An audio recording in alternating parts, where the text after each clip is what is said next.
Welcome to news మంత్ర. 2005 అనగానే టాలీవుడ్లో ఒక మాస్ హిట్, ఒక రేంజ్ బాక్సాఫీస్ టెన్షన్ గుర్తొస్తుంది.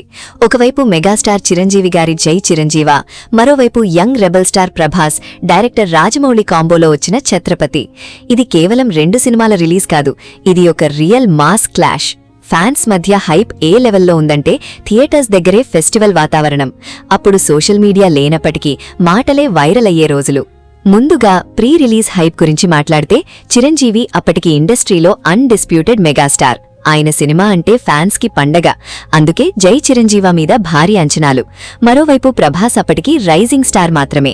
కానీ రాజమౌళి ఇప్పటికే సింహాద్రి లాంటి ఇండస్ట్రీ హిట్ ఇచ్చున్నాడు. అందుకే ఛత్రపతి మీద కూడా సైలెంట్ గా ఒక డేంజరస్ ఎక్స్పెక్టేషన్ క్రియేట్ అయింది. రాజమౌళి మూవీ అంటే ఏదో ఉంటుంది అనే నమ్మకం అప్పటికే మొదలయింది. ఇప్పుడు ఛత్రపతి గురించి మాట్లాడితే రిలీజ్ రోజే టాక్ బ్లాస్ట్ అయింది. ప్రభాస్ కెరియర్లో ఇదే నిజమైన మాస్ బ్రేక్. రాజమౌళి తన స్టోరీ టెల్లింగ్తో ఆడియన్స్ని థియేటర్కు కట్టిపడేశాడు. అమ్మ కోసం పోరాడే కొడుకు అనే ఎమోషన్కు మాస్ యాక్షన్ కలిపి ఇచ్చిన ప్యాకేజ్ సూపర్ హిట్ అయింది. కీరవాణి మ్యూజిక్ సినిమా రేంజ్ని ఇంకో లెవెల్కు తీసుకెళ్లింది. ఒక ఇంట్రెస్టింగ్ ఫ్యాక్ట్ ఏంటంటే ఈ సినిమాలో కొన్ని యాక్షన్ సీన్స్ని చాలా రియలిస్టిక్గా షూట్ చేయడానికి ప్రభాస్ నిజంగానే రిస్క్ తీసుకున్నాడు. బాక్సాఫీస్ విషయానికొస్తే ఛత్రపతి దాదాపు 12 కోట్ల బడ్జెట్తో తెరకెక్కి వరల్డ్ వైడ్గా సుమారు 30 కోట్ల గ్రాస్, 17-18 కోట్ల షేర్ వసూలు చేసింది. ఇది ఆ టైంలో భారీ హిట్. చాలా సెంటర్స్లో 100 రోజులు కూడా ఆడింది. ఇప్పుడు జై చిరంజీవ గురించి మాట్లాడితే రిలీజ్ ముందు hype sky high. Megastar cinema అంటే ఓపెనింగ్స్ గ్యారంటీ. రిలీజ్ రోజు కూడా ఓపెనింగ్స్ భారీగానే వచ్చాయి. దేవిశ్రీ ప్రసాద్ మ్యూజిక్ మంచి బజ్ క్రియేట్ చేసింది. కానీ సినిమా కంటెంట్ మాత్రం ఆడియన్స్ని పూర్తిగా సాటిస్ఫై చేయలేకపోయింది. ఫస్ట్ హాఫ్ ఓకే అనిపించినా సెకండ్ హాఫ్ డ్రాప్ అయింది. ఒక ఫ్యాక్ట్ ఏంటంటే ఈ సినిమా షూటింగ్ చాలా వేగంగా కంప్లీట్ చేశారు. అందుకే కొన్ని సీన్స్లో డెప్త్ మిస్ అయ్యింది అని అనుకుంటారు. బాక్సాఫీస్ దగ్గర జై చిరంజీవ దాదాపు 15 కోట్ల బడ్జెట్తో వచ్చి సుమారు 26 కోట్ల గ్రాస్, 13-14 కోట్ల షేర్ మాత్రమే కలెక్ట్ చేసింది. ఓపెనింగ్ స్ట్రాంగ్ ఉన్న లాంగ్ రన్లో డ్రాప్ అయి బిలో యావరేజ్గా ముగించింది.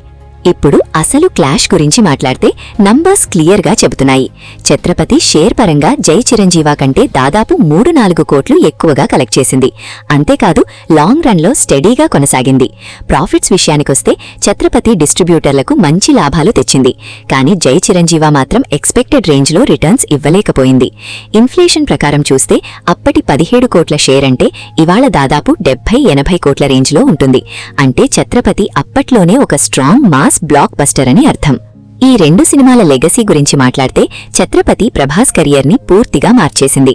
ఆయనను ఒక నేషనల్ లెవెల్ హీరోగా ఎదగడానికి ఇది ఫస్ట్ స్టెప్. రాజమౌళి కూడా మాస్ డైరెక్టర్గా తన బ్రాండ్ని స్ట్రాంగ్ చేసుకున్నాడు. మరోవైపు జై చిరంజీవ మాత్రం మెగాస్టార్ ఇమేజ్కి పెద్దగా ఉపయోగపడలేదు. కానీ ఫ్యాన్స్కి మాత్రం ఆ సినిమాకి ఒక స్పెషల్ ప్లేస్ ఉంది. ఇప్పుడు మీకు ఒక ప్రశ్న.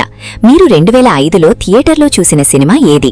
ఛత్రపతి మాస్ ఎలివేషన్ మీకు నచ్చిందా, లేక జై చిరంజీవ స్టైల్ మీకు బెటర్ అనిపించిందా? మీ ఒపీనియన్ కమెంట్స్లో తప్పకుండా చెప్పండి. వీడియో నచ్చితే లైక్ చేయండి. ఇలాంటి మాస్ బాక్సాఫీస్ స్టోరీస్ కోసం న్యూస్ మంత్ర ఛానల్ని సబ్స్క్రైబ్ చేయండి.